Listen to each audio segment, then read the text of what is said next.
লখিমপুৰ জিলাৰ বিপুৰীয়াত 1937 চনতে প্ৰতিষ্ঠা লবা ঐতিহ্যমণ্ডিত বিদ্যালয় হিচাপে খ্যাত লোহিত দিক্ৰং উচ্চতৰ মাধ্যমিক বিদ্যালয়ৰ প্ৰাক্তন ছাত্ৰ সন্মিলনখন আজি পুৱাৰে পৰা বিভিন্ন কাৰ্যসূচীৰে আৰম্ভ হৈছে। এক গাম্ভীৰ্যপূৰ্ণ পৰিৱেশত অনুষ্ঠিত হোৱা সন্মিলনত অসমৰ উপৰি বাহিৰত কৰ্মৰত বহু প্ৰাক্তন ছাত্ৰ-ছাত্ৰীয়ে অংশগ্ৰহণ কৰিছে।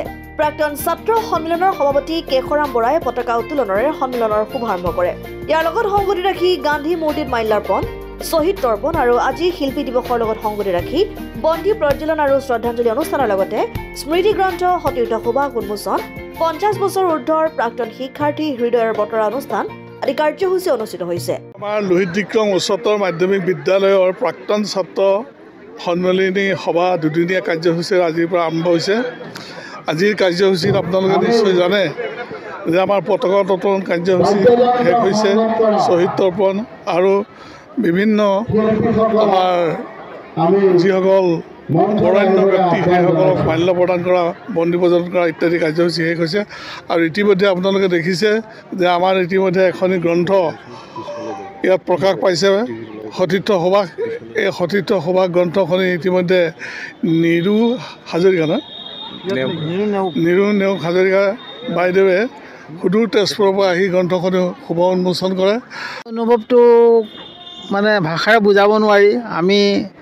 মই বিশেষকৈ 1964 চনত এই বিদ্যালয়ত নামভৰ্তি কৰিছিলোঁ আৰু 1968 চনত এই বিদ্যালয়ৰ পৰা উচ্চ মাধ্যমিক শিক্ষান্ত পৰীক্ষাত উত্তীৰ্ণ হৈ ইয়াৰ পৰা ওলাই গৈছিলোঁ। পিছত ইয়াত শিক্ষকতাও কৰিছিলোঁ। গতিকে আজি আমাৰ যিবিলাক সতীৰ্থ আমি বহুদিন লগ পোৱা নাছিলোঁ, সেই সতীৰ্থবিলাকক আজি আমি ইয়াত লগ পাইছোঁ। ইয়ালৈ আহি আচলতে মই অভিভূত হৈ গৈছোঁ, কাৰণ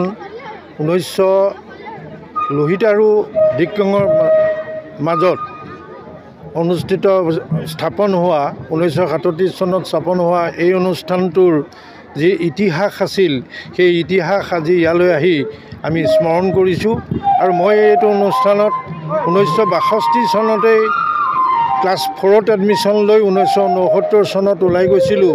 সেই সুদীৰ্ঘ দিন ইয়াত তেনেকুৱা ধৰণৰ ইয়াত যি আজি 2 বছৰৰ আগতে ইয়াত যিখন মহাৰাজত জয়ন্তী হৈছিলে তাত সংপৃক্ত হৈ মই গৌৰৱ অনুভৱ কৰিছিলোঁ।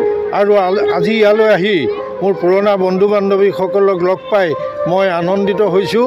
আৰু এই ইতিহাস প্ৰসিদ্ধ এই অনুষ্ঠানটোৰ সেইসকল শিক্ষাগুৰুক আজি মই স্মৰণ কৰিছোঁ, যিসকলৰ শিক্ষাৰে মোক আজি মানুহ হোৱাৰ যি পথ দেখুৱাই দিলে, যি আচল সৎ শিক্ষাৰে মোক সমাজত থিয় হোৱাৰ যি সুযোগ দিলে, তাৰ কাৰণে সেইসকল শিক্ষাগুৰুক আজি মই শ্ৰদ্ধাৰে স্মৰণ কৰিছোঁ। বিপুৰীয়াৰ পৰা হৰেণ বৰাৰ ৰিপৰ্ট, অসম আদিত্য।